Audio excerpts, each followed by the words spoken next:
Graças a Pai, gente, continuando, vamos falar agora sobre o ministério evangelístico, sobre o ministério dos evangelistas, que é tido como dedo indicador, gente, o dedo do meio, famosamente dito. O que significa evangelista? Evangelista é aquele que é chamado para proclamar as boas novas. Similarmente, a origem desse termo sugere também a palavra evangelho, que significa boas novas. A palavra evangelista aparece 3 vezes na Bíblia. Ela está em Atos dos Apóstolos 21, versículo de número 8, ao qual Felipe é chamado de evangelista. Também está em Timóteo 2, 4, 5 e Efésios 4, 11, ali onde fala sobre os ministérios, tá bom? A principal característica do evangelista é pregar o evangelho fora da igreja. Gente, não aos crentes. O evangelista, ele prega o evangelho para aquele que não é crente, você está entendendo? Então, o evangelista é chamado para pregar o evangelho fora da parede do templo. Ele gosta de estar em meio daqueles que não conhecem o evangelho.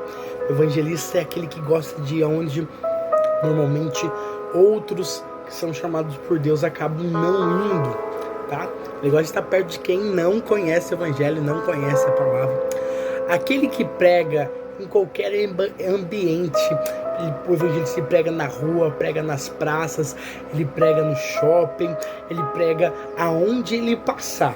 Sabe aquela pessoa que aonde ela vai, ela está pregando o evangelho, está pregando a palavra, tem uma sede de levar o evangelho de Cristo? Esse é aquele que foi chamado por Deus para o ministério evangelístico. Ele é apaixonado pela responsabilidade de buscar almas no mundo através da presença de Deus. Eu acho muito lindo. Eu acho que uma igreja que não tem um ministério evangelístico não é uma igreja completa, não é uma igreja que flui de uma forma sobrenatural, porque o evangelista é aquele que traz as ovelhas para o rebanho. Ele traz as ovelhas para dentro da igreja, ele é movido por desafios. Sabe aquela pessoa que não deixa a peteca cair? Os evangelistas geralmente são inovadores na forma de evangelizar, de pregar a palavra. Muitas vezes usam de vários recursos, artifícios para cumprir a missão deles. A igreja do evangelista é aquela. Você pode perceber o ministério evangelístico de uma pessoa quando você chega na igreja. O rapaz nem aceitou Jesus, já está lá na bateria, já está lá no som, ele já está envolvido nos ministérios. Se você vê isso acontecendo em uma igreja, é porque esse pastor, esse apóstolo, ele tem um ver evangelístico, então ele quer ganhar almas. Não importa o preço que vai ser pago, mas ele quer ganhar almas. Esse é o verdadeiro evangelista. Ele consegue focar a sua ação de evangelismo tanto em pessoas individualmente como em grupos. Então, você que trabalha em células aí, trabalha no celular, cara, o evangelista é aquele que lidera a célula, ganha alma, traz alma para a célula, ele vai para cima, ele quer ter resultados no reino de Deus. Ele quer poder chegar naquele dia e falar: Senhor, aqui minhas mãos, e elas estão cheias de obras e almas que foram ganhas para o reino do Senhor, não porque as obras salvam, a gente já falou sobre isso, mas ele quer poder dizer para o Senhor: eu fiz tudo o que eu podia fazer para pregar a sua palavra e levar a salvação para outras pessoas, assim como ela veio para a minha vida. Às vezes, o evangelista ele é mal entendido por causa das suas intensidades. O evangelista é intenso, ele tem fome, ele tem sede, sabe?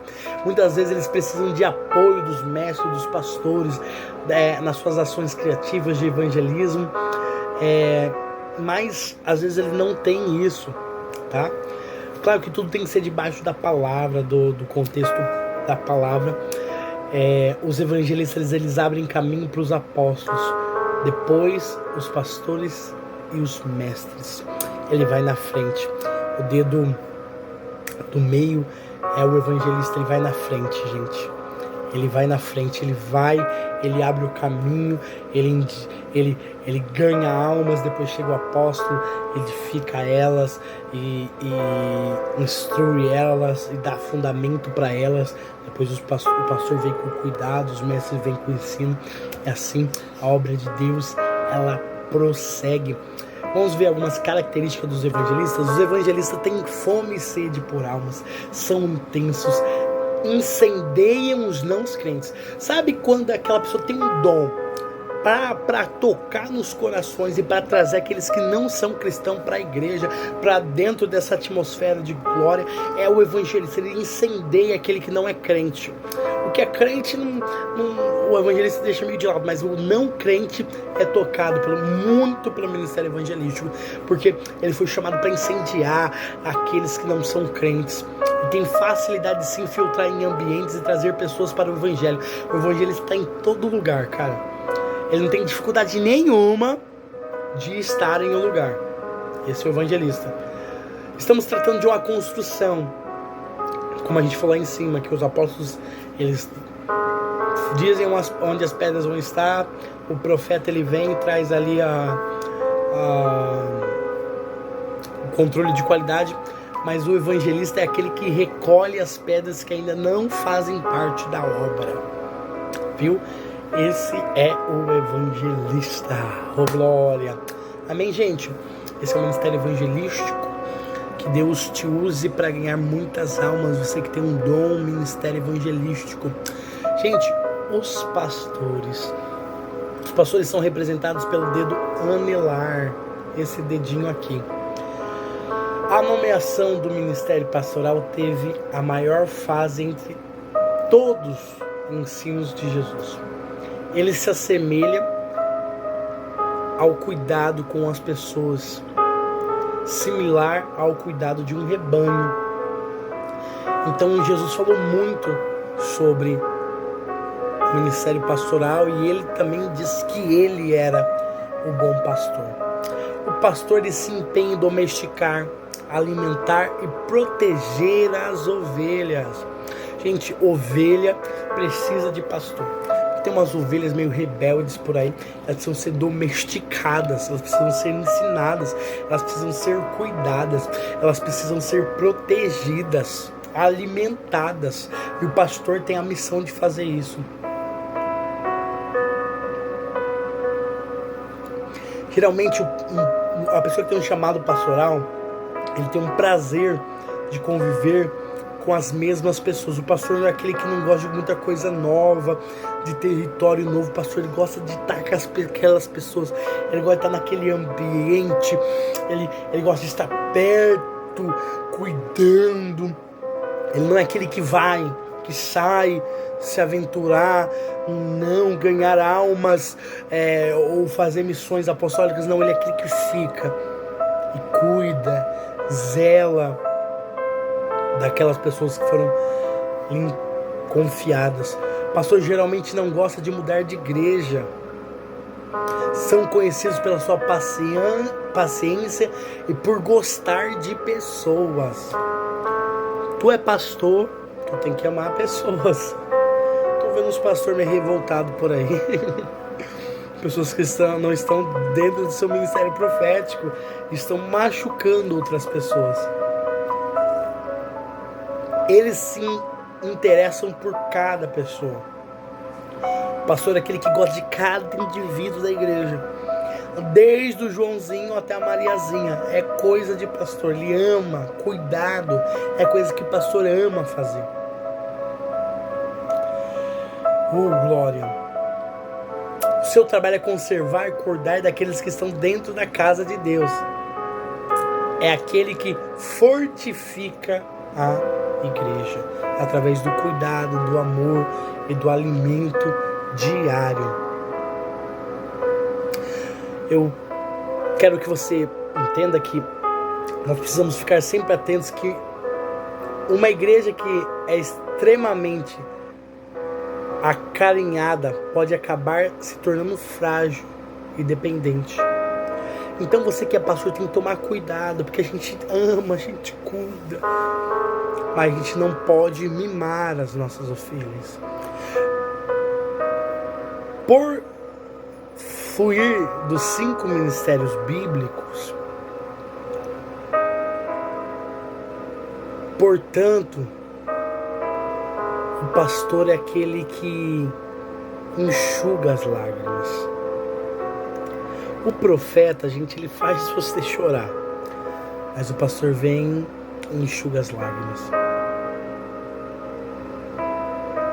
Essa é a missão de um pastor. Quais são as características do pastor no ministério? Cuidado, aconselhamento e carinho. Um pastor, ele cuida, aconselha e dá carinho. Não procure muito isso no profeta ou no apóstolo, mas isso é coisa de pastor. Na construção, acima de tudo, o pastor tem um papel de colocar cada pedra no seu lugar. Isso é muito lindo. Vamos caminhar agora para o final, falando do ministério do mestre. O mestre é o mindinho. Os mestres têm a característica de aconselhar. Eles têm a característica de ver o que ninguém vê, através dos ensinos bíblicos. Lapidam pessoas, ensinam, instruem de acordo com a palavra. Uma igreja que tem um ministério do mestre, ela é muito pautada na palavra, no ensino, na instrução. Mestre é sinônimo de professor. No grego, didakalos, ou didakos, ato de ensinar. Isso só é aquele que vai se dedicar a aprender e ensinar. Isso é o mestre. Ele aprende e ensina. Ele recebe e passa. Ele recebe e passa. Ele recebe e passa. Ele geralmente não gosta de explicar e ficar repetindo as mesmas coisas. Se o mestre disse uma coisa, meu irmão, se atente, preste atenção, porque ele não gosta de ficar repetindo aquilo que foi lhe ensinado.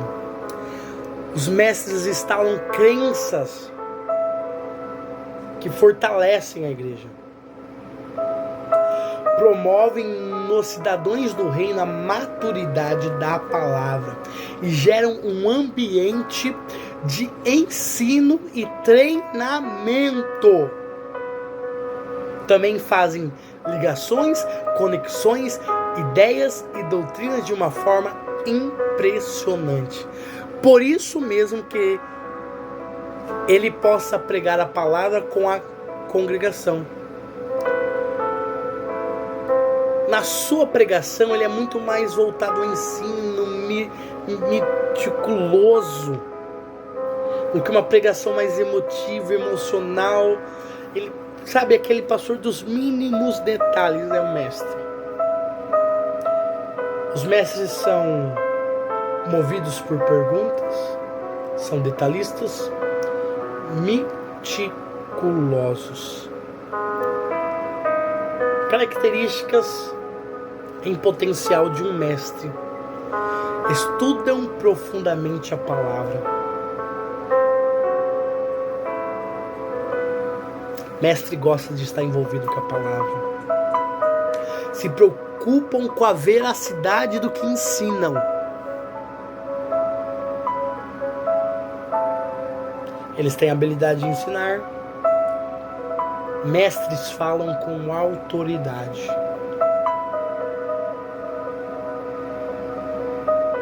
Eles têm modelo na prática dos seus ensinos. Não fazem de qualquer maneira. Quais são as funções, então, do mestre? Causar maturidade pela palavra, defender a verdade, combater as heresias, facilitar o conhecimento de coisas difíceis, ensinam para transformar,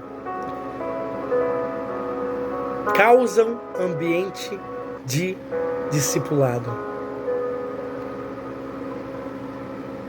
Amém? Vamos ver algumas passagens que falam sobre o ministério do mestre. Paulo era mestre. Também foi nomeado pregador, apóstolo, mestre dos gentios. Timóteo 2, 1 e 11.